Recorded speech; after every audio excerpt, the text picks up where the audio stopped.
창세기 49장 8절부터 12절까지 합독하도록 하겠습니다. 유다야, 너는 형제의 찬송이 될지라. 내 손이 내 원수의 목을 잡을 것이요 내 아버지의 아들들이 내 앞에 절하리로다. 유다는 사자 새끼로다. 내 아들아, 너는 움킨 것을 찢고 올라갔도다. 그가 엎드리고 웅크림이 수사자 같고 암사자 같으니 누가 그를 범할 수 있으랴. 규가 유다를 떠나지 아니하며 통치자의 지팡이가 그 발 사이에서 떠나지 아니하기를 실로가 오시기까지 이르리니 그에게 모든 백성이 복종하리로다.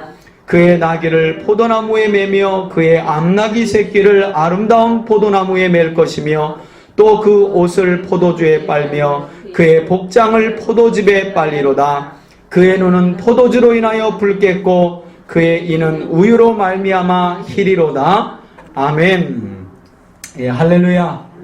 하나님의 사람들 시리즈를 수요일마다 함께 이렇게 나누고 있습니다. 여러분, 이렇게 보면 성경이 언뜻 정말 사람 얘기가 이게 다 사람 얘기인가 할 정도로 성경에 보면 규범교육보다는 모범교육, 다시 말하면 하나님께서 인생들의 이야기를 글쎄요 몇 명이나 될까요?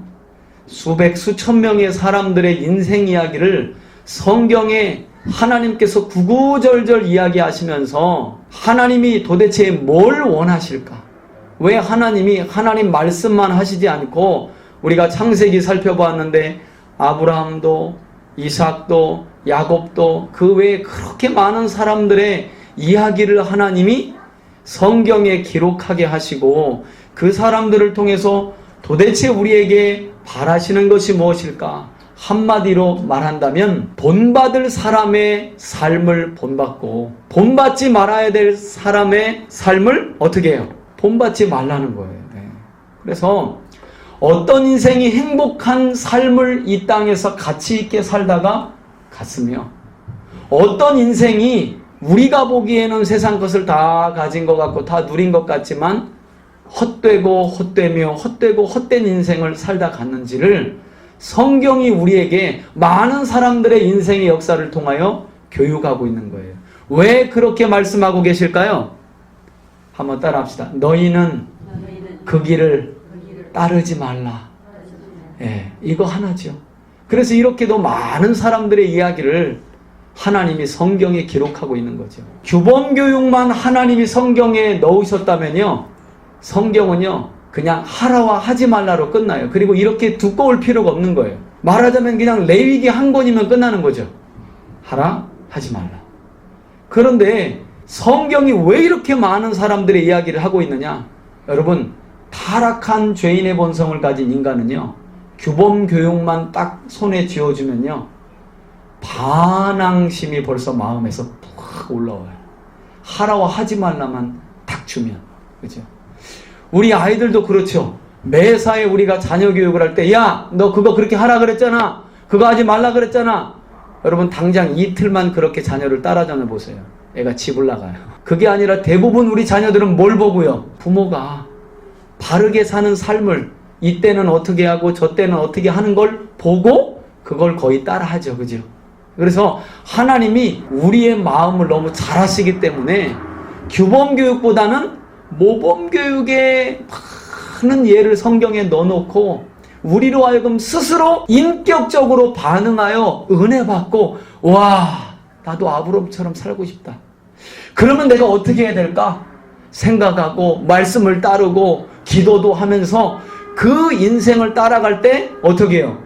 때로는 아브람처럼 복의 근원이 되고 정말 믿음의 조상이 되도록 하나님이 그 많은 사람들의 이야기를 성경에 기록하고 있다는 거예요. 특별히 오늘은 우리 함께 살펴볼 사람이 누구냐면 한번 따라합시다.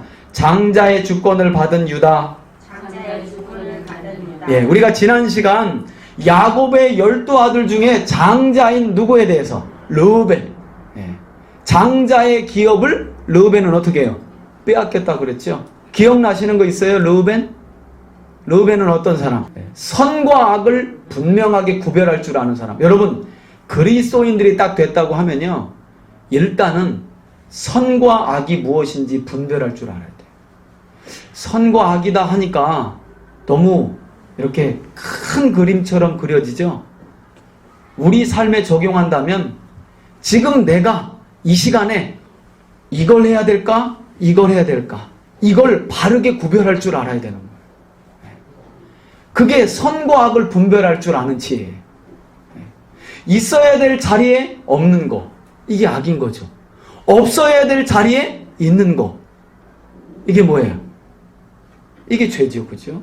그래서 믿음의 사람들은 선과 악을 분별할 줄 알아야 되는데 이 르우벤이 바로 선과 악을 분별할 줄 아는 사람이에요. 그런데 문제는 어떤 문제가 있어요? 선을 분별할 줄 알으면 어떻게 해야 돼요? 선을 따라야죠. 그런데 그렇게 안 하죠. 악을 분별할 줄 알았으면 악을 따라가지 말아야죠. 그런데 아버지 침상에 올라서 야곱의, 그러니까 르우벤에게는 어머니, 첩으로 준 어머니를 침상에 올라가서 더럽히죠. 그래서 르우벤 너는 끓는 물과 같도다 하면서 다시는 네가 형제 중에 으뜸이 되지 못할 것이다. 그래서 결국은 장자의 명분 중에 기업은 요셉이 가져가 버리고 주권은 유다가 가져버리고. 그래서 오늘 그 야곱의 예언대로 야곱에게는 넷째 아들이었는데 장자의 주권을 야곱의 예언대로 갖게 된 유다의 삶을 우리가 한번 쭉 훑어볼 거예요. 그 유다의 후손인 유다 지파까지 한번 쭉 훑어볼 거예요. 먼저는 우리가 유다에 대한 좀 기본적인 인적 사항을 좀 알았으면 좋겠는데요. 자, 여러분들이 아는 유다 어떤 사람입니까? 창세기 38장에 보면 가나안 여자, 이방 여자인 가나안 여자의 수아와 결혼한 이방 여자와, 그죠? 이런 거 보면 유다가 그렇게 그다지 그때에는 신실치 않은 거죠. 그죠? 하나님의 말씀이 분명한데 이방 여인과, 그죠? 결혼을 해버리죠. 물론 이때는 율법이 주어지지 않은 거지만 하나님의 말씀을 통해 이미 다 알고 있는 거죠. 잘 알고 있는 것처럼, 또 제가 설명드린 것처럼 야곱의 몇째 아들이요? 넷째 아들. 여러분, 우리 성경에는 이름이 뭐라고 나와 있어요? 유다. 히브리 말로 보면 한번 따라 합시다. 예후다. 예후다. 그걸 유다라고 부르는 거예요. 예후다라는 말은요, 여호와를 찬송하리로다, 이런 뜻이에요. 여호와를 찬송하리로다. 유다의 어머니는 누군가요? 야곱의 4명의 아내 중에 레아죠. 레아. 그죠? 예, 정실. 야곱의 정실이고 본처인 레아. 얼굴이 이렇게 온순하게 생기고 민주주의적으로 생긴, 붙고 싶은데 다 갖다 붙은, 그런 착한 여인 레아의 4번째 아들이에요. 유다의 출생 배경을 잠깐 설명드리면요, 이 레아가 야곱에게 사랑받지 못하잖아요. 그런 중에 첫째 아들 르우벤을 낳고 뭐라 그랬어요? 보라 아들이다. 이제는 좀 라헬에게 눈을 마음 쓰고 있는 내 남편 야곱이 나에게 신경 좀 쓰겠지. 그랬는데 그러다가 이제 르우벤을 낳고 드디어 참 한 번 태가 열리니까 낳고 낳는데 넷째 유다까지 이 레아가 낳아요. 유다까지. 그런데 이 넷째 유다까지 낳고서는 성경에 보니까 태가 다칩니다. 임신을 멈추어요. 임신을. 그리고 나서 이제 레아가 라헬을 시기하여서 다시 여종 실바를 야곱에게 붙이고 나서 자식을 얻은 다음에, 우리 지난주에 르벤이라는 아들이 들에 나가서 뭘 가져왔다 그랬어요? 합한 채, 그죠? 이 합한 채를 누가? 라헬이, 언니 그거 나한테 줘 하고 어떻게 해요? 여보 오늘 언니 방으로 들어가. 그랬는데 그렇게 하고 난 아들이 바로 이사갈이에요. 이사갈. 그래서 이사갈이라는 이름은 하나님이 그 값을 지불하셨다, 이런 뜻이에요. 합한 채의 값을 나에게 자식으로 주셨다, 이런 뜻이에요. 그래서 말하자면 레아가 임신이 끊기고 다시 태가 열려서 임신을 하게 되거든요. 그러니까 첫 번째 임신 멈췄다, 두 번째 임신. 유다는 첫 번째 임신의 마지막 아들이에요. 태가 잠시 멈춘 그 직전에 낳은 아들이 유다예요. 아들 넷 정도 나면 여러분, 지금으로부터 한 20-30년 전만 해도 아들 넷 냈다, 거의 동네에서는 대통령감이에요. 우리 어머니들이요, 팔자걸음을 걷습니다. 어깨에 힘 빡빡 주고. 그죠? 아들 넷 낳기 쉽지 않아요. 근데 지금은 이 정도 나면 짐승 취급당합니다. 제가 일전에 수영장을 갔는데 저희 아들 둘하고 조카 둘을 데리고 갔어요. 그래서 수영을 한참 하고 있는데 주변에 사람들이 저희 집사람하고 저를 계속 이렇게 쳐다보고 있는 거예요. 애 넷이 이렇게 또 나이 차이가 딱딱 맞잖아요. 근데 얼마나 안타까운 시선으로 쳐다보고 있는지 그냥 이렇게 우리가 느끼잖아요. 나중에 참다 한 분이 물어보더라고요. 혹시 아들 다 넷이냐고 이러면서 그래서 아니라고 조카들이 아유 그렇죠 하면서 한숨을 그렇게 쉬는데 지금하고 예전하고는 좀 다른 것 같아요. 근데 예전에는 아들 넷 정도 되니까 이제 레아 입에서 그냥 찬송이 그냥 뭐 저절로 나오는 거예요. 이제 야곱은 내 거다 하고 여호와께 찬송하리로다 하고 지은 이름이 뭐라고요? 예후다. 그래서 유다. 뿐만 아니라 이 유다가 바로 이스라엘의 12지파의 어느 지파의 조상이? 지난주에도 많이 헷갈려 하시던데 유다는 유다 지파의 조상이에요. 유다는 유다 지파의 조상이잖아요. 그죠? 너무 어렵나 봐. 이렇게 해서 유다가 레아의 첫 번째 임신의 마지막 아들로 여호와께 찬송하리로다 하는 어떻게 보면 기쁨 중에 이렇게 태어나요. 그런데 성경을 보면요. 이 유다가 여러분 한번 생각해 보세요. 유다는 이 야곱에게 아버지 야곱에게 사랑을 좀 받았을까요? 못 받았을까요? 왜요? 그래요. 잘 알고 계시네. 그죠? 그러니까 근본적으로는 야곱이 어떤 아내를 제일 사랑했어요? 라헬이죠, 라헬. 야곱의 마음에는 첫사랑 라헬밖에 없는 거예요. 첫사랑 라헬밖에. 그러니까 레아가 아들 렛을 스트레이트로 낳았고 여호와께 찬송하리로다 하고 휘파람 불어도 야곱은 어떻게 해요? 눈길을 안 주는 거죠. 그리고 느지막히 낳은 누구요? 요셉에게 그냥 눈이 휘둥그레가지고 내 사랑하는 라헬이 아들 낳았다 해가지고 이 요셉에게 온 마음을 야곱이 다 뺏겨버린 거예요. 그러니까 창세기 37장 이후에 요셉에 대한 이야기가 진행될 때 이 아버지 야곱이 형들의 사정을 살피기 위해서 요셉을 보냈을 때 전반적으로 형들의 감정이 요셉에게 대해서 좋아요, 안 좋아요? 안 좋죠. 이 중에서 제일 안 좋은 형들이 누구냐면 바로 시므온과 레위예요. 특별히 시므온이라고 하는 형은 둘째 형은요 워낙 좀 성격이 잔인한 그런 친구예요. 그래서 나중에 보면 곡식을 사러 이 요셉의 형들이 왔을 때 다시 베냐민을 데려오라고 하면서 요셉이 볼모로 잡은 형이 누구예요? 시므온이에요. 왠 줄 아세요? 시므온을 돌려보냈다가는요 시므온이 시므온 때문에 반드시 가다가 사단이 나는 거예요. 어떤 사단이 나느냐? 그때 네가 팔자 그랬지 유다, 형이 하자 그랬잖아, 네가 이 자식이 하면서 칼부림 나는 칼부림. 그래서 다시 왔다가 갈 때에 요셉이 뭐라 그래요? 가는 중에 나중에 아버지 야곱을 데리고 올 때는 요셉이 그 말을 당부해요. 가면서 제발 싸우지 말라고. 형들 제발 가는 길에 싸우지 말라고. 왜? 그때 보내는 사람이 시므온이 그때는 가거든요, 같이. 그 시므온이 워낙 성격이 좀 잔인하고 이런 성격을 가졌기 때문에 여기에 또 누가 손을 맞잡느냐? 레위. 그래서 여러분 디나 사건 아시잖아요. 34장의 디나 사건. 그죠?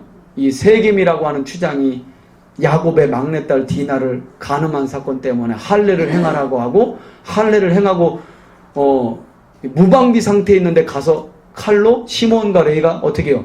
다 죽여버리잖아요. 이 세겜 족속을. 그래서 야곱이 땅을 치면서 이제 우리 큰일 났다고.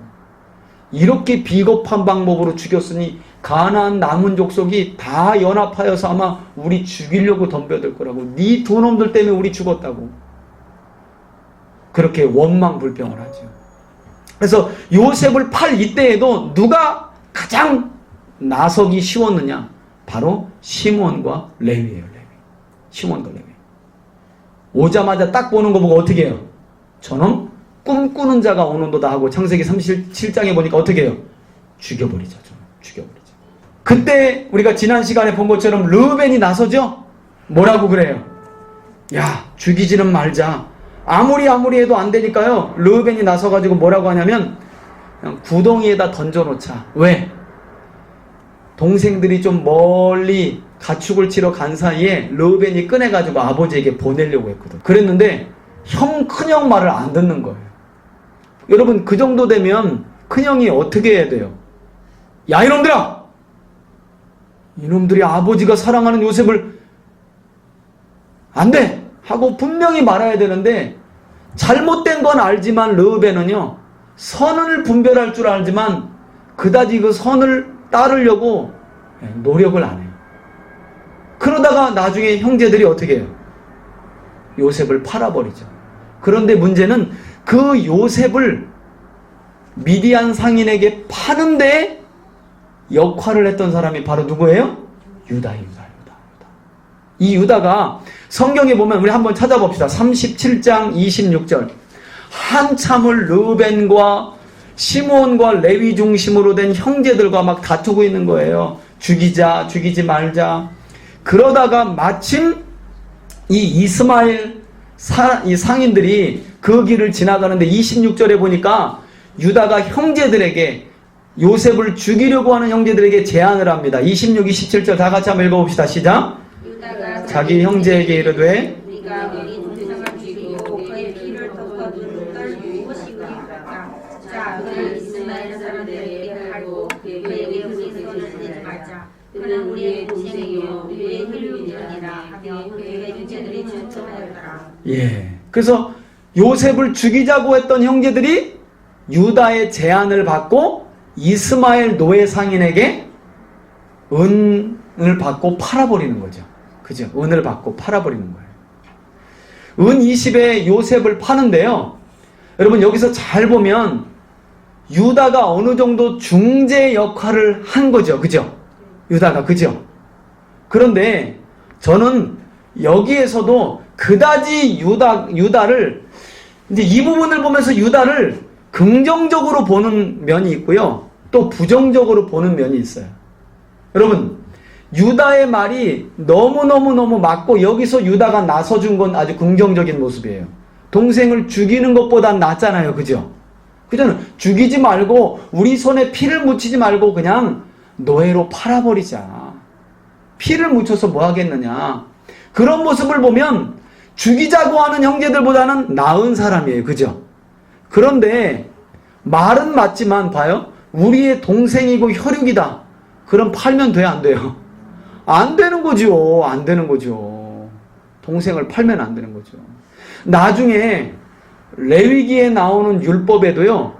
사람을 파는 자는 잡아다가 돌로 쳐 죽이라는 거예요. 절대 사람을, 성경에 보면 옛날 개혁 성경에 사람을 후려다가 사고 파는 자는 잡아서 돌로 쳐 죽이라는 거예요. 여러분, 말은 맞는 것 같고 나머지 형제들보다는 나은 사람처럼 보이지만 유다 역시 어떻게 해요? 사실은 한통속인 거죠. 한통속인 거죠.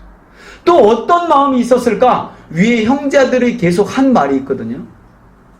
저놈이 그 옛날 꿈 꿨다 그랬지? 우리를 다스리는 꿈. 뭐? 우리를 다스려? 한번 노예로 팔아버리자.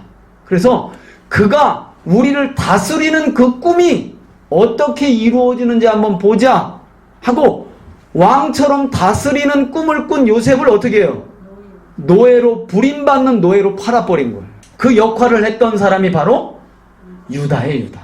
그러니까 형제들보다는, 죽이자고 하는 형제들보다는 좀 나은 사람 같지만 유다 역시 별 다른 사람은, 형제는 아니었다는 거예요. 오히려 르우벤보다도 못한 사람이었죠.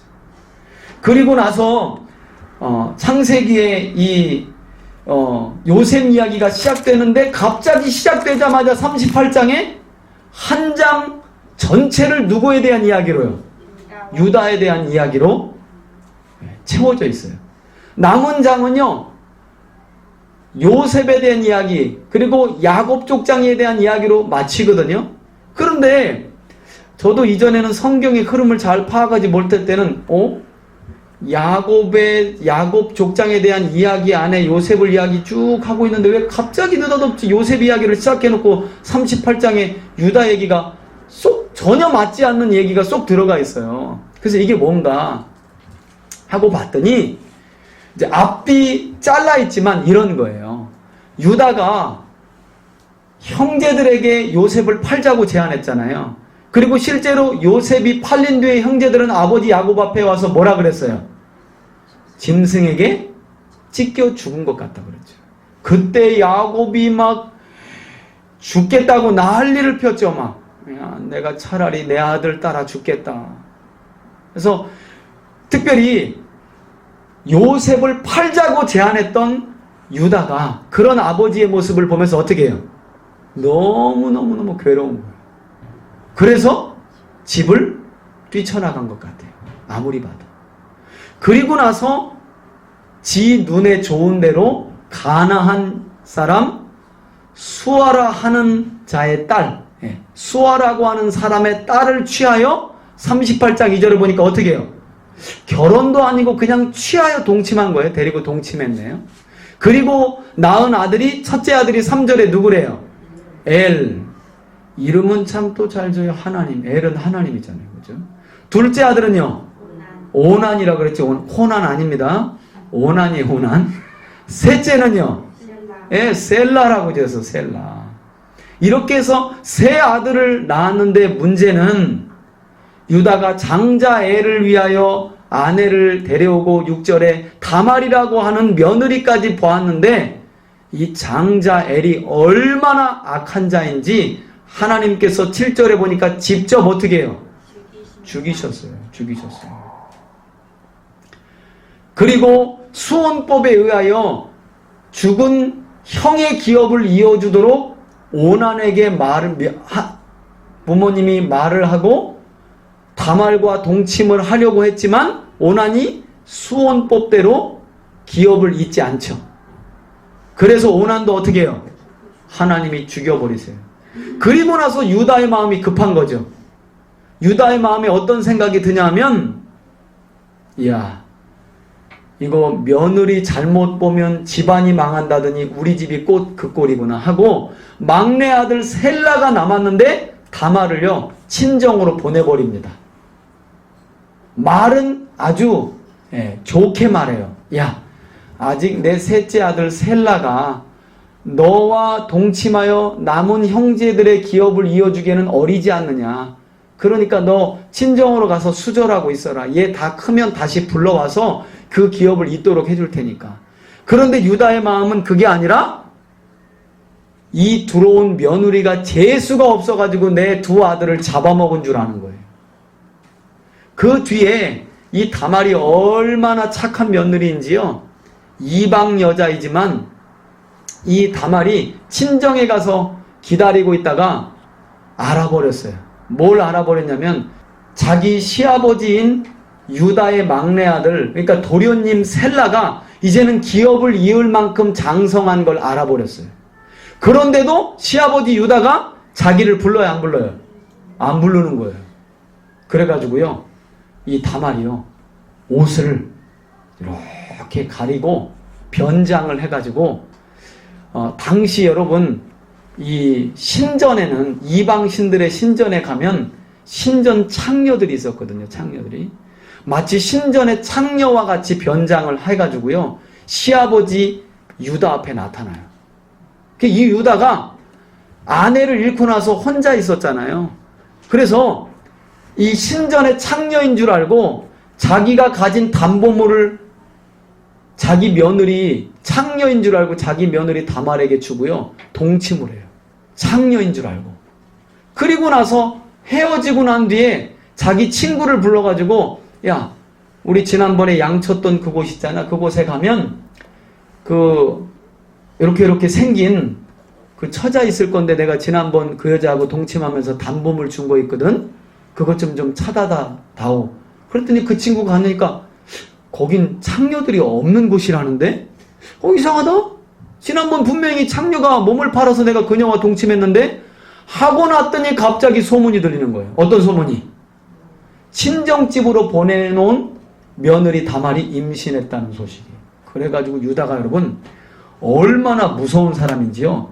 유다가 그 임신 소식을 듣고요. 뭐라고 하는 줄 아세요? 자, 24절 보세요. 38장 24절. 38장 24절 시작.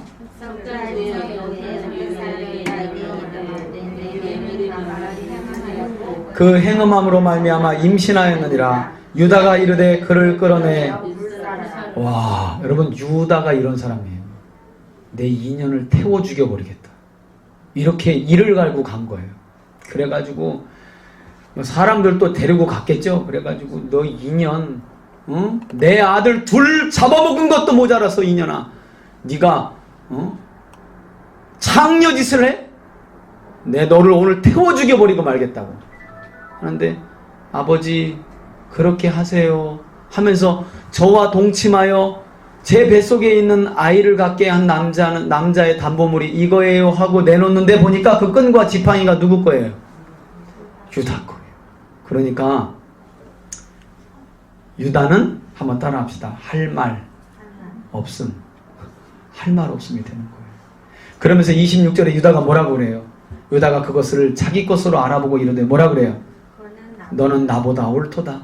내가 너를 내 아들 셀라에게 주지 아니하였음이로다 하고 다시는 그를 가까이 하지 아니하였더라. 이렇게 해서 이게 며느리도 아닌 것이 아내도 아닌 것이 참 희한한 관계가 돼가지고 태어난 쌍둥이 아들이 29절에 하나는 베레스고 30절에 하나는 누구요?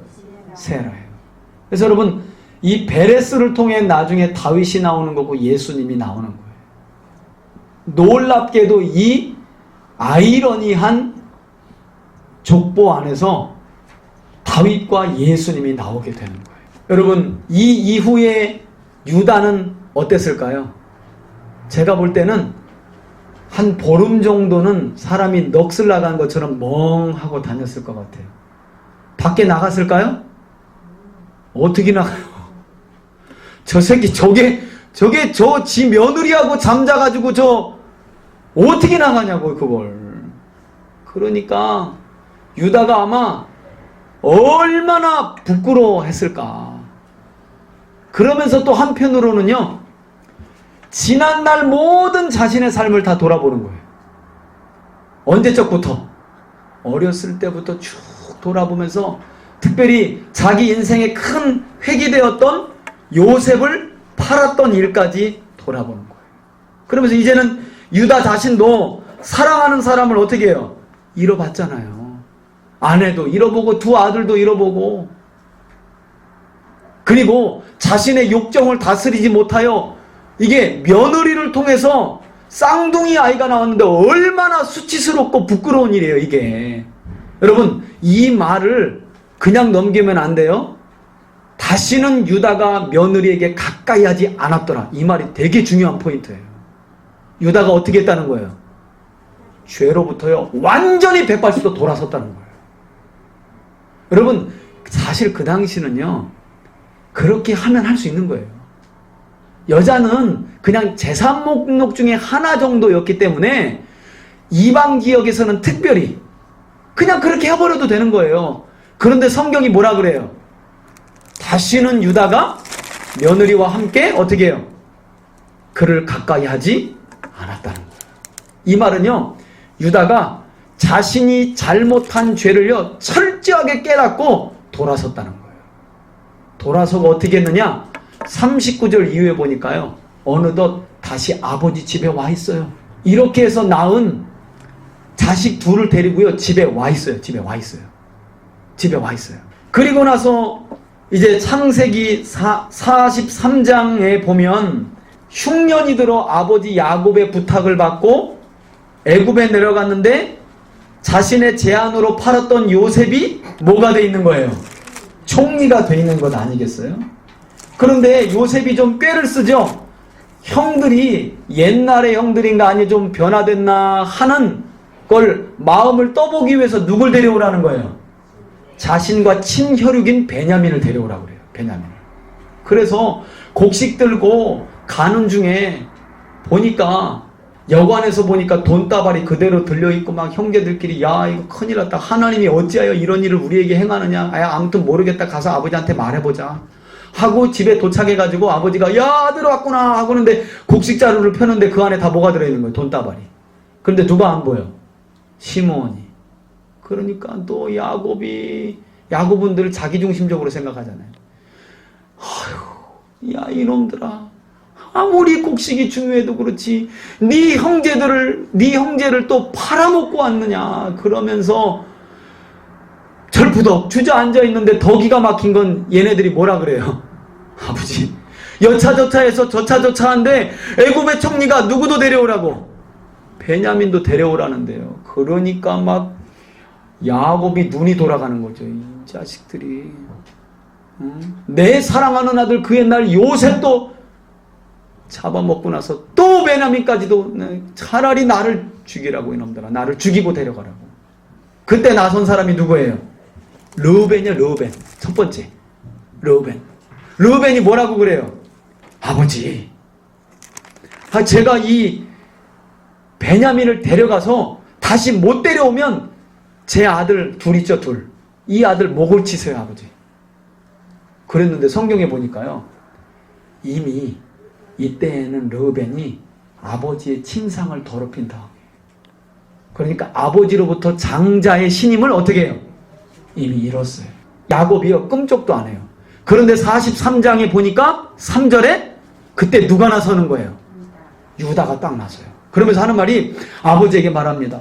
아이 그 총리가 요셉인지도 모르고 우리에게 엄히 경고하여 이르되 너희 아우가 우리와 함께 오지 아니하면 너희가 내 얼굴을 보지 못하리라 하였다니까요. 그랬더니 또 야곱이 야 이놈들아 그러니까 왜 막내 동생이 있다고 말을 하냐. 입방정을 떨었냐. 그러니까 우리가 얘기한 게 아니라 그 사람이 다 알던데요. 우리 집안 내력을.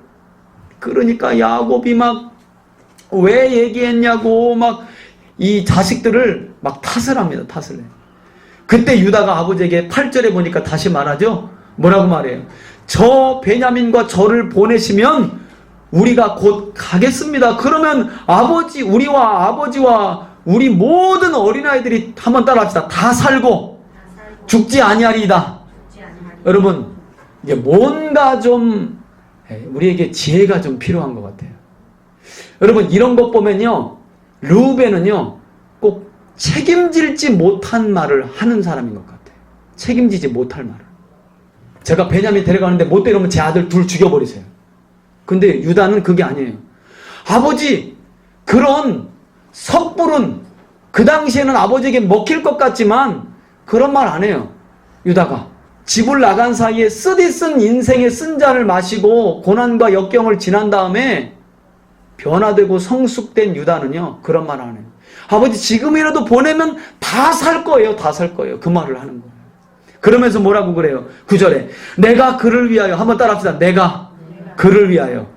여러분 르우벤하고 유다하고 같아요 달라요? 다르죠. 르우벤은 뭐라 그랬는데 지가 죽겠다는 얘기는 죽어도 안 해. 아버지 제가 못 데려오면요 제가 장자의 명분 내놓을게요 아버지. 이 정도는 해야 되는 거 아니에요? 그런데 애꿎은 누구를? 지 아들 둘의 목숨을 동의도 안 나와요. 여기 성경에 보면 아들이 동의도 안 해요. 여기 동의도 안 나와요. 뒤에서 아버지가 우리 허락도 안 받고 우리 두 목숨을. 근데 유다는 어떤 거예요? 그런 게 아니죠. 내가 유다 자식이 아니라 제가 그 베냐민을 위하여 담보가 되오리니 아버지께서 내 손에서 그를 찾으소서. 그 말은요 못 데리고 오면 제 생명을 내놓겠다는 거예요. 내가 만일 그를 아버지에게로 데려다가 아버지 뼈에 두지 못하면 한번 따라합시다. 내가 영원히 죄인입니다.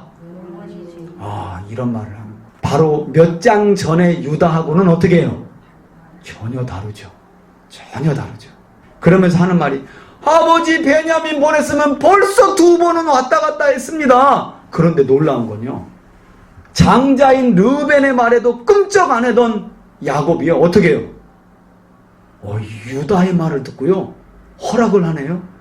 그러면서 베냐민을 보내고 각종 가나안 땅의 특산물을 함께 보내면서 14절에 보니까 전능하신 하나님께서 너희들과 함께 하시고 무사히 베냐민을 데리고 갔다가 데리고 오는데 함께 하시기를 내가 원한다 하면서 자식을 잃게 되면 이르리로다. 이 말을 드디어 야곱이 하게 되는 거예요.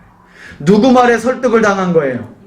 유다 말이에요. 유다 말이에요. 여러분 이때부터 보면요 벌써 유다가 야곱의 아들 중에 장자의 위치에 어느덧 이렇게 올라오고 있다는, 그 위치를 차지하고 있다는 것을 알게 돼요. 이렇게 해서 드디어 베냐민을 데리고 어딜 가요? 요셉에게 가서 곡식을 구하러 가잖아요. 정탐꾼이 아니라는 걸 밝히기 위해서 가서 요셉이 베푸는 만찬에서 실컷 먹고, 그리고 돌아오는데 문제는 요셉이 다시 한번 베냐민의 곡식자루에다 뭘 넣어요? 자기가 아끼는 은잔을 넣고요. 형들이 저만큼 떨어질 때쯤 돼가지고 자기 군사들과 신하를 시켜서 어떻게 해요? 잡아들이는데 누구만? 곡식자루에서 은잔이 발견되는 고놈만 데리고 와. 그게 누구예요? 베냐민 자루에 딱 넣어놨거든요. 네. 왜냐면 이때까지도 요셉은 형들의 마음을 알아보고 싶은 거예요. 실은 여러분 요셉이 형들의 마음을 달아보는 게 아니라 하나님이 달아보시는 거예요. 하나님이 지금 요셉을 통해서 하나님께서 요셉의 형들의 마음을 달아보시고 그 죄를 철저하게 깨닫게 하시는 거예요. 그래 놓고 나서 아니 기쁜 마음으로 내 영혼이 은총 입어 하면서 곡식자루에다가 가득 들고 가는데 웬 바람과 같이 먼지를 일으키면서 요셉의 군대가 애굽으로부터 쭉 오는데 서가지고 하는 말이 기가 막힌 거야. 은잔을 내놓으라는 거예요. 아니 벼룩도 낯짝이 있지 무슨 말씀하시냐고. 아니 저희들이 총리 앞에서 그렇게 은혜를 입고 맛있는 걸 먹고 이 곡식을 가져가는데 어찌 우리가 총리가 아끼는 은잔을 가져갈 수 있습니까? 하면서 제가 볼 때는 아마 이때도 르우벤이 그런 말 하지 않았을까. 총리의 신하여 내 동생 중에 은잔이 나오는 놈은 이 자리에서 목을 베도 좋습니다. 그 말을 제가 봤을 땐 또 르우벤이 했을 것 같아. 왜? 이 사람은 그냥 일단 던지고 보는 거야. 제 아들 자기만 아니면 돼. 자기만 아니면 되니까 그놈 목을 베십시오 하고 르우벤부터 자루를 다 까는 거예요. 자루를. 그래서 9번째 동 다 까는데 나와요 안 나와요? 안 나오는 거죠. 그래가지고 이제 눈에다 쌍심지를 켜고 거보라고 하려고 하는데 베냐민 자루를 열면서 땡그랑하고 하나가 떨어지는 게 요셉의 은잔이에요. 그때 이게 웬일이야. 정신 차릴 새도 없이 군사들이 어떻게 해요? 베냐민을 데려가 버리죠. 그때 형들이요 다른 때 같으면 그래도 어쩔 수 없지 이것 가지고 또 가자 그랬을 텐데 이제 형들이요 어느 정도 마음들이 많이들 돌아섰어. 그래가지고 다 같이 이 베냐민 구하려고 창세기 44장 14절에 보니까 요셉의 집에 다시 이르렀는데요. 그 땅 앞에 엎드려가지고 막 울면서 살려달라고. 요셉이요 형들의 마음을 달아보려고 너희들이 어찌하여 선을 악으로 갚고 은혜를 이처럼 갚느냐 하고 막 엄포를 놓죠. 여러분 그때 누가 또 나서는 거예요? 아니 사실은 여기 때 누가 나서야 되는 거예요? 아니 아들 둘의 목숨이 달렸는데 르우벤이 나서야 되는 거 아니에요? 총리야 하면서 그게 아니라 이거 뭔가 잘못된 것 같다고. 그런데 르우벤은 어떻게 해요? 슬 뒤로 빠져있죠. 그리고 자신의 목숨을 담보로 한 유다가 나서는 거죠. 그리고 요셉에게 뭐라 그래요? 여러분 16절 말씀이 너무 중요한 말씀이에요. 다 같이 한번 읽어봅시다. 시작. 유다가 말하되 우리가 내 주께 무슨 말을 하오리이까? 무슨 설명을 하오리이까? 우리가 어떻게 우리의 정직함을 나타내리이까? 하나님이 종들의 죄악을 찾아내셨으니 우리와 이 잔이 발견된 자가 다 주의 노예가 되겠습니다 하고 유다가 나서가지고요. 여러분 우리가 어떤 때는요 실은 변명이요 더 심각한 문제를 야기할 때가 있다는 걸 알아야 돼요. 하나님이 뭔가 우리 삶의 죄를 찾기 위하여 우리 삶을 뒤집어 놓을 때는요 자꾸 변명하면 어떻게 해요? 문제가 더 심각해져요. 유다가요 집 나간 뒤로는요 딱 깨닫고 돌아서고요 아주 성숙한 사람이 돼버렸어요. 딱 그 말을 하잖아요. 이제 여기까지 딱 된 거 보니까 이거 지금 다 누가 하고 있다는 거예요? 하나님이 하고 계시다는 걸 본 거예요, 지금. 여러분 혹시 생각나세요? 르우벤? 처음에 곡식 구하러 갔을 때 요셉이 너희들 정탐꾼이지? 그때 르우벤이 뭐라 그랬어요?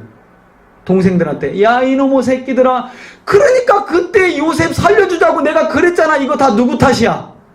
니네들 탓이야. 니네들 다. 한번 따라합시다. 니 탓이야. 여러분 니 탓이야 하는 사람이 있고요. 어떤 문제가 일어나면 유다처럼 어떻게 해요? 예, 내 탓이야 하는 사람입니다. 내 탓이야. 그것도 뭐라고 말하냐면 이제는 더 이상 변명할 여지가 없다는 거예요. 지금 하나님이 우리의 죄를 다 찾아내셨다는 거예요. 여러분 이 고백이요 놀라운 고백이에요. 여러분 자꾸 하나님이 우리 삶을요 거룩하고 경건하고 하나님을 믿는 정직하고 신실한 삶으로 우리를 인도하시려고 때때로 우리 안에 우리 삶 안에 죄가 있고 더러운 것이 있으면 하나님 우리 삶을 뒤집어 놓는다니까. 자꾸 뒤집어 놓아요. 그런데 그렇게 뒤집어 놓을 때 르우벤처럼 네 탓이야 제 탓이야 저거 탓이야 하면 문제는 더 심각해져요. 그때는 뭐 하면 되는 거예요? 하나님이 찾으셨구나. 하나님 더 이상 변명하지 않을게요. 하고 뭐 하면 되는 거예요? 중심으로 통회하고 회개하면 하나님께서 회복시켜 주시는 줄 믿습니다. 그러면 되는 거예요. 르우벤처럼 네 탓이야. 여러분 가정에서도 꼭 기억하세요. 어떤 문제와 어려움이 있으면 누구 탓이야? 그러면 문제는요 속히 해결됩니다. 교회에서도 마찬가지예요. 어떤 어려움이 있고 교회적인 큰 문제를 당할 때에 목사님 때문에 그래, 집사님 때문에 그래, 관서님 때문에 그래, 장로님 때문에 그러면요 그 때문에 그래 때문에요 문제가 더 심각해져요. 그때는 뭐 하는 거예요? 한번 다 같이 따라해 봅시다. 제 잘못입니다. 네, 별로 잘못들을 인정하시냐. 그러면 문제가 이제 어떻게 해결되는지 보자는 거예요. 그러면서 이때는요 우리가 다 당신의 노예가 되겠습니다 하면서 18절부터 유다가 말을 하는데요. 한 말씀만 여쭙겠습니다 하면서 제발 노하지 마시고 제발 한마디만 들어주세요 하고 하는 말이요. 아버지의 마음을요. 여러분 이 유다가 그 옛날 창세기 37장에는 아버지의 마음을 전혀 헤아릴 줄 모르는 시기와 질투와 미움으로 가득 찬 아들이었는데 38장 이후에는요 이 18절 이후에 쭉 보면 자기 얘기가 아니라 아버지 얘기하고 있는 거예요. 이 아버지에게 있어서 두 아들이 있었는데요 한 아들은 끔찍하게 사랑했는데 그 아들 잃어버렸어요. 그 뒤로 저희 아버지가 이 막내 아들 하나 붙잡고 이제까지 살고 있습니다. 이 아들 없었다면 저희 아버지 이전에 죽었을 거예요. 이 아들과 우리 아버지는 목숨이 하나로 연결되어 있습니다. 제발 좀 살려달라고. 누구 입장에서? 아버지 입장에서. 아버지 입장에서. 여러분 이런 게 이게 하나님의 사람들이에요. 이런 모습이에요. 이런 모습이에요. 철저하게 누구의 마음을? 하나님 아버지의 마음과 그 입장에서 생각해 볼 수 있어야 되는 거예요. 큰 어려움을 겪고 난 유다가 이와 같이 변화되는 거예요. 놀랍게. 그리고 나서 나중에 그 뒷장을 넘겨보면요 44장 후반절에 보면 32절에 한번 보세요. 32절에 주의 종이 내 아버지에게 아이를 담보하기를 내가 이를 아버지에게로 돌아오지 아니하면 영영이 아버지께 죄인이 됩니다 라고 제가 맹세했고요. 그러니 이제 주의 종으로 이 아이를 대신하여 머물러 있어 이 아이는 보내시고 내 형제들과 함께 저만 어떻게 해요? 당신의 노예가 되겠습니다. 할렐루야. 누가요? 유다가. 아까는 다 같이 여러분 보세요. 다 같이 하자고 제가 이런 것도 이제 웃기는 거예요.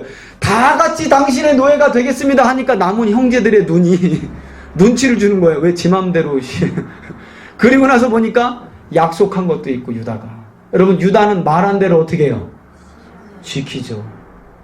그래서 제가 담보가 될 테니까 이 동생 보내주셨. 여러분, 여기서 바로 그리스도의 대속의 그림자가 보이는 거예요. 유다를 통해. 내가 이 아이 대신 노예가 될 테니 그 대속으로 이 아이를 어떻게 해요? 보내주십시오. 이게 예수 그리스도의 그림자예요. 그림자. 놀랍게 변화되는 거죠.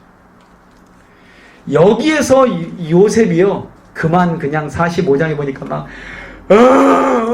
드디어 그냥 빵 터져 버립니다. 이제까지는요, 자기 방까지 뛰어가서 울어요. 그 정도는 참을 수 있는데 이제는 못 터지는 거예요. 그러니까 막 저 바로의 궁전에서 바로가 다 들을 만큼요, 그냥 막 하고 우는데, 여러분, 그게요 하나님의 눈물이라는 거 아세요? 하나님의 눈물이에요. 이 야곱의 12 아들을 통해서 하나님이 이스라엘이라는 나라를 세워야 되거든요. 근데 그전에는 이 야곱이라고 하는 아버지 밑에서 자란 이 아들들이요, 다 엮이는 가정에서 자라가지고 서로 죽이고 미워하고 이런 아들들이었어요. 그런데 이제는 다른 거예요. 그걸 요셉이 보고요, 우리 형들 완전히 바뀌었구나 하고 막 눈물을 흘리는데, 제가 볼 때는 그 눈물은 누구의 눈물? 하나님의 눈물인 거예요. 하나님의 눈물. 완전히 하나님의 눈물. 그래서 그 정을 억제하지 못하고요, 하나님이 사실은 형님들 우리 생명을 구원하시고 보존하시려고 나를 이곳으로 보냈어요. 나는 형님들 원망 안 해요. 형님들도 그것 때문에 마음으로 두려워하지 마세요 하면서 가서 누굴 데려오라고요? 가서 아버지를 데려오라고 합니다. 근데 여러분, 그 과정을 보면요, 이 가서 형제들이 가서 바로 왕이 보내는 수레를 가지고 가서 아버지 야곱을 데리고 오는데, 그때도요 아버지 야곱이요 애굽에 도착하기 전에 누구를 먼저 보내냐면 유다를 보내요. 유다를 보내서, 야, 이 보니까 애굽의 고센 땅이 제일 목초지고 우리가 목양하기 좋은 땅이니까 우리 여기서 기다리고 있다고 네가 가서 바로 왕과 요셉에게 말해라 할 때 누굴 보내요? 이때부터 유다를 보내요. 여러분, 이미 아버지 야곱의 마음에는 누가? 유다가요 어느덧 맏아들의 역할을 해버리는 거예요. 그 중요한 역할을 유다를 보낸다니까요. 그리고 나서 이제 애굽에 드디어 야곱의 70가족이 들어가게 되었고, 마지막 야곱이 애굽 땅에서 살고 난 뒤에 마지막 아들들에게 축복을 하게 되죠. 그 본문이 바로 오늘 우리가 함께 서두에 읽었던 창세기 49장 8절부터 어떻게 해요? 10절까지. 여러분, 그 내용을 보면요, 모든 형제들이 유다에게 뭐 한대요? 8절에 보니까 절한대요. 그리고 유다 하면 나오는 게 뭐예요? 사자와 같다는 거예요. 사자, 용맹한, 그죠? 왕이잖아요, 왕, 그죠? 짐승 중에 왕, 사자, 그죠? 그리고 실제로 더 구체적인 예언이 나오죠. 10절에 보니까 뭐라 그래요? 옛날 말에는 홀이에요, 홀. 이 규, 왕이 손에 쥐고 있는 이 왕의 규가 누굴 떠나지? 유다를 떠나지 않는다는 거예요. 실로가 오기까지 모든 백성이 그에게 복종하고요. 11절에 보니까 뭔 얘기가 나와요? 나귀 새끼의 얘기 나오죠. 여러분, 우리가 지난주 오후 예배 때 예수님이 예루살렘 들어가면서 뭘 풀어오라 그래요? 그렇죠? 그 이야기가 여기에 그림자로 나오죠. 그죠? 그게 성취가 되는 거고, 그리고 계속 나오는 과일이 뭐예요? 여러분, 성경을 읽어가면서 포도나무가 나오잖아요. 이스라엘이 포도나무 아래서 평안히 쉬었다 하면 평강을 말하는 거예요. 샬롬을 말하는 거예요. 샬롬. 그런데 그들이 포도나무와 무화과나무 아래서 쉬지 못함으로, 그러면 뭐가 없는 거예요? 전쟁 중이거나 기근 중이거나 하나님과의 언약이 깨졌다는 말이에요. 그래서 유다를 통해서요, 진정한 샬롬이 이루어질 것을 포도나무 이야기를 쭉 하면서 하고 있는 거예요. 이렇게 해서 마지막 그 아버지 야곱이 유다를 축복하면서, 특별히 유다에게서 뭐가 끊어지지 않을 거라고요? 왕이. 이게 바로 르벤에게 갔어야 맞았던 장자의 주권이에요, 주권. 왕의 주권이 누구에게? 유다에게. 이렇게 해서 유다를 통해 유다 지파가 세워지는데요. 시간이 많이 지났기 때문에 제가 좀 빨리 소급해서 이야기를 할게요. 성경을 다 이야기할 수 없으니까 제가 빨리빨리 건너가면서 이야기할게요. 이 유다 지파 사람들 가운데 유다를 통해 세워진 유다의 후손들 중에 우리가 눈여겨볼 사람들이 몇몇 있어요. 그 중에 한 사람이 출애굽기 17장에 유다 지파의 훌이에요. 훌이라는 사람. 여러분, 훌은요, 모세가 이스라엘 백성들 여호수아를 보내면서 아말렉과 전투를 시키잖아요. 그죠? 그때 모세가 산꼭대기에서 어떻게 손을 들면 이기고 내리면, 예. 그런데 손이 피곤해서 내려갔잖아요. 그래서 한쪽에는 누가? 아론이 치켜들고 한쪽에는 훌이 치켜들었잖아요. 그때 그 훌이 누구 지파? 유다 지파예요. 유다 지파. 훌이. 예. 유다 지파. 근데 여러분, 유대인의 구전과 요세푸스의 책에 보면 이 훌이 바로 누구냐면 미리암의 남편이에요. 미리암. 예. 모세의 누이인 미리암. 그러면 모세에게 훌은 뭐예요? 그렇죠. 자형이 되는 거죠. 자형이 되는 거예요. 그러니까 식구끼리 다 해먹었나 봐. 근데 하나님이 그런 걸 뭐라고 하지 않아요. 네. 그래서 이 훌이 누구냐? 바로 유다 지파. 여러분, 나중에 그 뒤에 가면요, 단순히 미리암의 남편이기 때문이 아니라요, 이 훌이요 상당한 지도력을 가지고 있는 사람이에요. 그래서 나중에 출애굽기 24장에 가면 모세가 하나님의 율법을 받으려고 시내산에 올라갈 때 뭐라고 하냐면요, 내가 올라간 사이에 내 자리는 내 형 아론과 훌에게 있으니 너희들이 재판받을 일 있으면 이 두 분에게 와라 하고 모세는 올라가요. 그러면 모세 다음으로 누가 권력 있는 거예요? 아론과 훌이에요. 훌. 우리가 아론은 알았죠. 근데 여러분 거기 보면 훌이 아론하고 거의 동급이에요. 그 정도로 훌이 높은 이스라엘에서 지위를. 왜? 유다의 조상 유다로부터 오는 이 유다 지파는요, 유다의 변화된 이후에, 그리고 야곱의 축복이 있은 이후에요, 이스라엘 중에요, 헌신하면 항상 먼저 나서는 그런 지파가 됩니다. 멋지게. 그러니 백성들의 지도자가 된 거죠. 그리고 그 훌의 아들이 우리예요. 우리. 이름이 우리예요. 우리. 그리고 그 우리의 아들이 누구냐면 바로 출애굽기 31장에 나오는 부살렐이 부살렐. 여러분, 부살렐이 누구예요? 하나님의 성막의 기명들을 이게 정교하거든요. 이게 여러분, 등잔대 같은 건요, 받침대 있고 이렇게 올라와서 6갈래 있고 하나 이렇게 올라가잖아요. 이게 지금처럼 가지를 조립해 가지고 끼는 게 아니에요. 금덩어리로 만드는데 이게 한 덩어리로 만드는 거예요. 한 덩어리로, 쟁반까지 한 덩어리로 다 만들어야 돼요. 이건요, 지금도 어렵대요. 지금도 못한대요.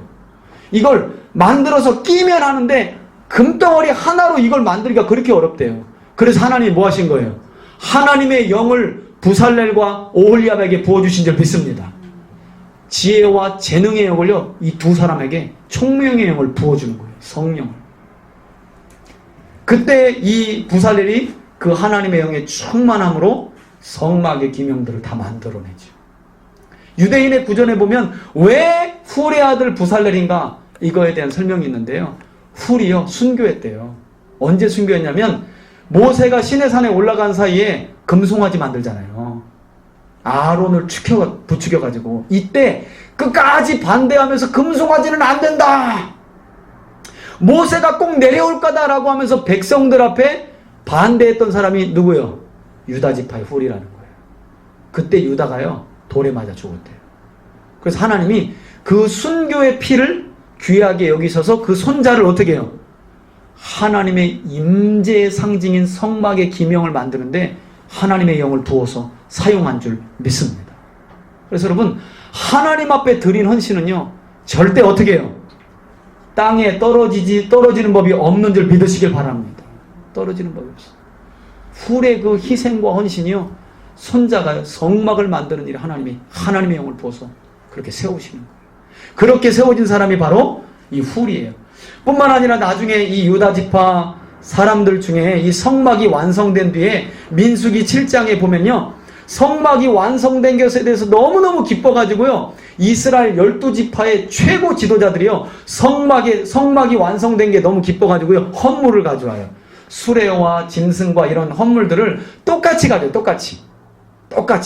그런데 여러분, 가장 먼저 누가 드리는 줄 아세요? 유다 지파가 드리는 거예요.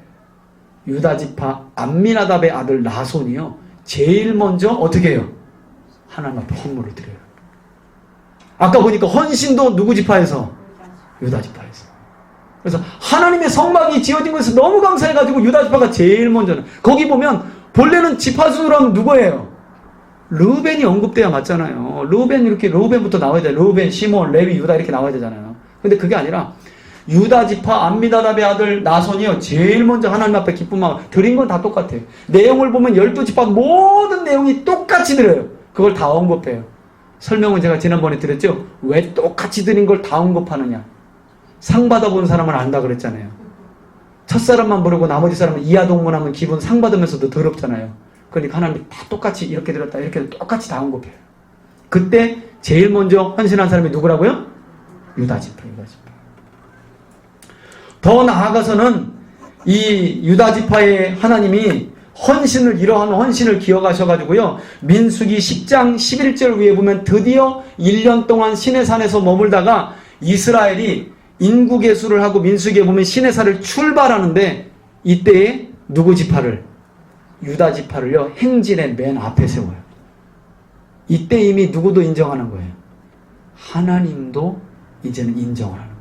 맨 앞에 동쪽에 아론과 모세가 위치해 있는 성막 문 쪽을 향한 동쪽에요, 유다 지파가 제일 먼저 이사갈 스불론과 함께 섭니다.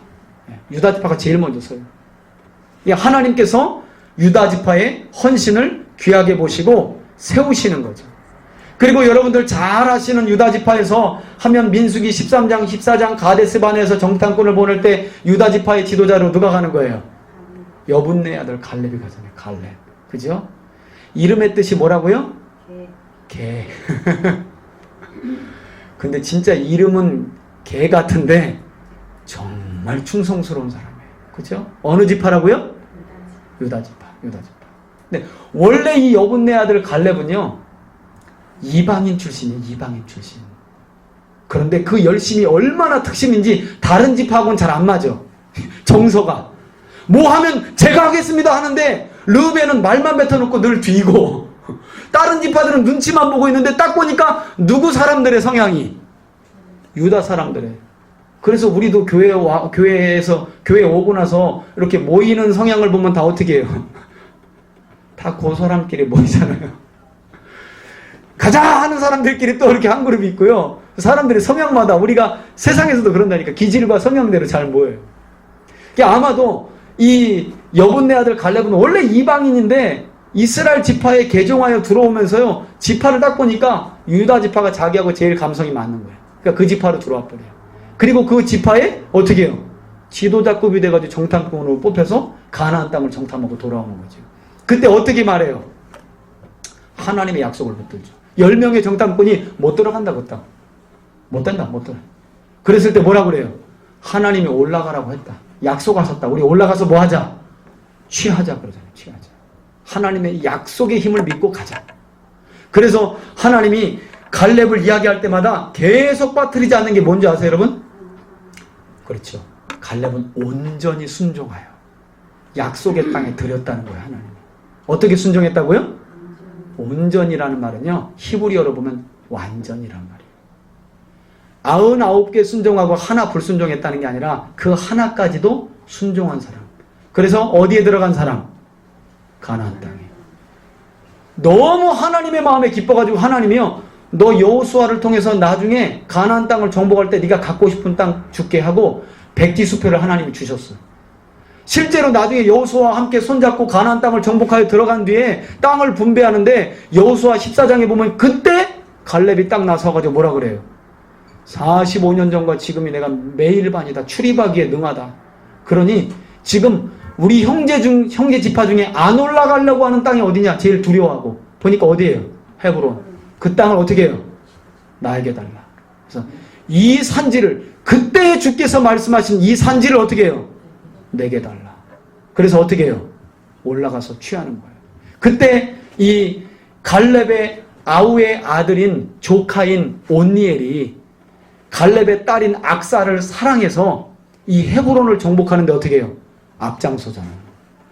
이 온니엘이 바로 누구예요? 온니엘도 유다지파. 그 온니엘이 사사기의 초대 사사잖아요. 온니엘.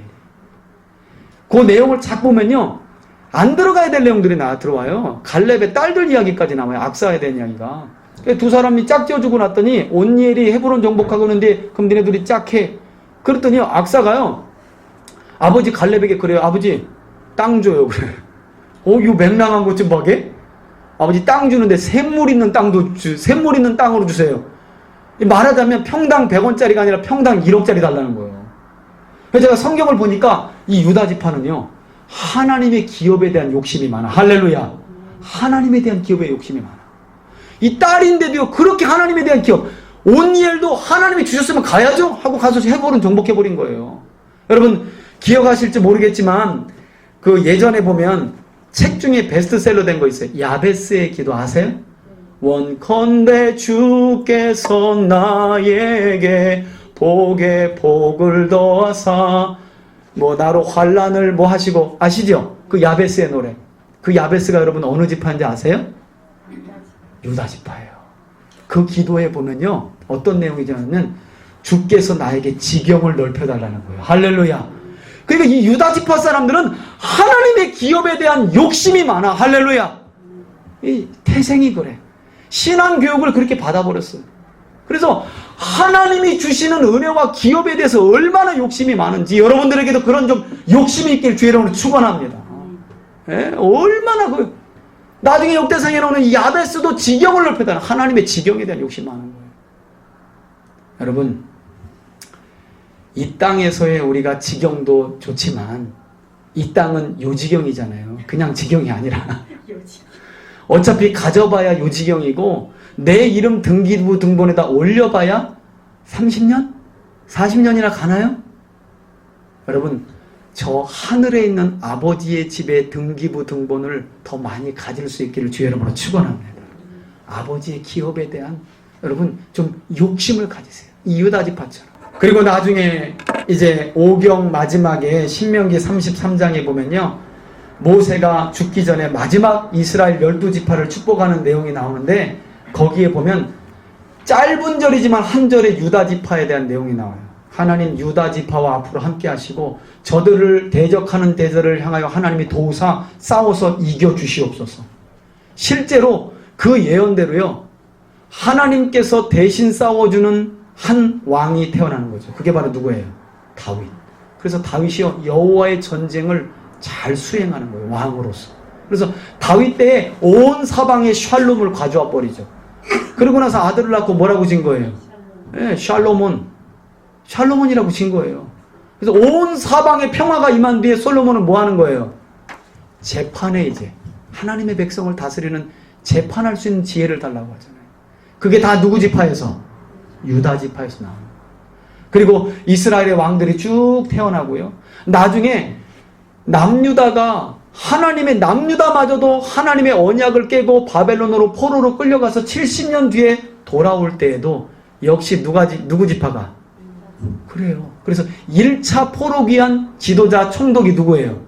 스룹바벨. 이 스룹바벨이 누구의 후손? 다윗 왕의 후손이에요. 유다 지파, 다윗 왕의 후손. 그래서 유다 지파 하면 어떤 지파? 헌신에 가장 앞장서는 지파. 그러니 하나님이 어떻게 해요? 왕의 주권을 르우벤에게서 넘겨줘 버리는 거예요. 할렐루야. 넘겨줘 버리는 거예요. 그때 돌아올 때도 스룹바벨이 사람들을 여러분 그때 안 갑니다. 안 가려고 하다가 에스더 서도 사건도 있게 된 거예요. 그때 사람들을 우리가 약속의 땅으로 가야 되지 않냐. 그런데 1차 돌아올 때 숫자를 보면요, 많이 안 돌아와요. 아주 극소수가 돌아와요. 그 사람들 다 누가 설득한 거예요? 그들 마음도 있고 믿음도 있었지만 누가? 다윗 왕의 계보를 이은 유다 지파의 스룹바벨이요, 사람들을 선동해서 이제는 우리가 70년 끝났고 하나님의 언약을 따라 믿고 가야 될 거 아니냐, 그 땅으로 하고 사람들을 통솔해서 돌아온 지도자가 바로 유다 지파의 스룹바벨이에요. 언제나 헌신해. 여러분, 그렇게 돌아갈 땅은 잘 갖추어진 도시가 아닙니다. 70년을요 포로로 갔다가 다시 가는 거예요. 그래서 그 땅은 이미 다른 나라 사람들이 살기도 하고 예루살렘 자체가 다 어떻게 해요? 폐허가 된 거예요. 폐허가. 느헤미야 1장 보면 우리가 봤잖아요. 폐허가 돼버린 거예요. 이미 다. 그런 땅에 어떻게 해요? 총독으로 수르바벨이, 이 사람이 바벨론에서 꽤 먹고 살만하고 지위도 있는 사람인데 그거 다 내려놓고 어떻게 해요? 언약을 따라가는 거예요. 그게 누구 지파라고요? 유다 지파. 여러분 잘 기억하시라. 그리고 그 유다 지파에서 누가 나오시는 거예요? 예수님이 나오는 거죠. 예수님이. 할렐루야. 예수님이 나오시는 거예요. 나중에 어디까지 한번 나오나 하고 제가 쭉 계시록까지 봤더니 뭐 이건 그냥 참고사항이에요. 그 요한계시록 7장에 보면 유대인들의 지파 가운데 구원받는 숫자 14만 4천이 나와요. 12,000씩. 근데 거기 보면 역시 어떤 지파가 가장 먼저? 유다 지파가 가장 먼저 언급이 돼요. 그러니까 이미 하나님의 마음에 유다 지파는 어떻게 해요? 딱 들어간 거예요. 하나님의 장자의 주권이요, 아예 하나님 마음에 딱 들어간 거예요. 저는 여러분들이, 많고 많은 사람들이 하나님을 믿지만, 여러분 바울은 그래서 그런 말을 하잖아요. 믿음은 경주라는 거예요. 경주. 그죠? 선한 싸움이에요. 선한 싸움. 근데 바울이 뭐라 그래요? 디모데후서에서는 달려가서 상 받는 사람은 누구래요? 오직 하나이니 그러죠. 하나님. 그렇죠? 그 말은요, 우리는 함께 하나님을 믿지만 함께 뭐 하는 거예요? 선한 경주를 하고 있다는 거예요. 여러분들은 지금 어느 만큼 달려가고 있습니까? 어느 만큼 하나님의 약속과 주신 사명을 통해서 달려가고 있습니까? 어쩌면 먼저 믿고 하나님 앞으로 와서 하나님의 기업도 받았지만 르우벤처럼 혹여라도 빼앗기고 있지는 않습니까? 내가 누려야 될 기업, 내가 취해야 될 자리, 내가 헌신하고 나에게 주시는 건데 내가 순종치 않음으로 그 자리, 그 사명, 그 귀한 헌신을 빼앗기고 있지는 않은지. 여러분, 유다와 유다 지파처럼 하나님의 기업에 대해서 여러분 욕심을 낼 수 있기를 축복합니다. 그래서 하나님 나라는 침노하는 자의 것이라잖아요. 결국 침노하는 누가 가져가는 거예요? 유다와 유다 지파가 가져간 거예요. 그런 축복이 저와 여러분들에게 있기를 주의 이름으로 축원합니다. 아멘.